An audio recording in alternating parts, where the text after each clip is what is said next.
Hello everyone, welcome back to my mini vlog. तो सारी trip का दुर्गा पूजा तो हम लोगों ने देख लिया था। तो अभी हम लोग तीनों भाई बहन निकल चुके हैं रात में।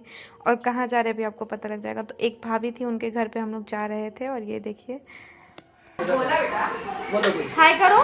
हाय कर दो। पर बंदर चढ़ गया था गाइस इसके सर के ऊपर। इसका सर के ऊपर बंदर चढ़ गया था और इसका मम्मी पूरा चिल्ला रही थी जोर से। और इसका रिएक्शन ऐसा था कि इसको बंदर लग रहा है और नोच रहा है ऐसा। अब उनके घर से हम लोग निकल जाते हैं और उनके घर से निकलने के बाद हम लोग आ जाते हैं रामगढ़, जिसमें कुछ ऐसा डेकोरेशन था गाइस, बहुत ही अच्छा लग रहा था ये डेकोरेशन देखने में। दुर्गा पूजा में सारे तरफ रौनक ही रहता है। वहाँ से फिर निकलने के बाद हम लोग ने पाव भाजी खाया, जिसका टेस्ट मुझे बिल्कुल अच्छा नहीं लगा था गाइस। ओके ओके था, ऑनेस्टली रिव्यू दूँ तो ठीक ठाक ही था, लेकिन उतना टेस्टी नहीं लग रहा था। बहुत मीठा लग रहा था इसका ब्रेड खाने में। उसके बाद हम लोगों ने कुल्फ़ी लिया। कुल्फ़ी बहुत अच्छा था, लेकिन मैंने पूरा नहीं खाया। ये मेरी बहन है जो ये कुल्फ़ी खा रही है, और आगे मेरा भाई है जो वो भी कुल्फ़ी खा रहा है। मिलते हैं नेक्स्ट व्लॉग में। लाइक शेयर सब्सक्राइब कीजिए। बाय टाटा।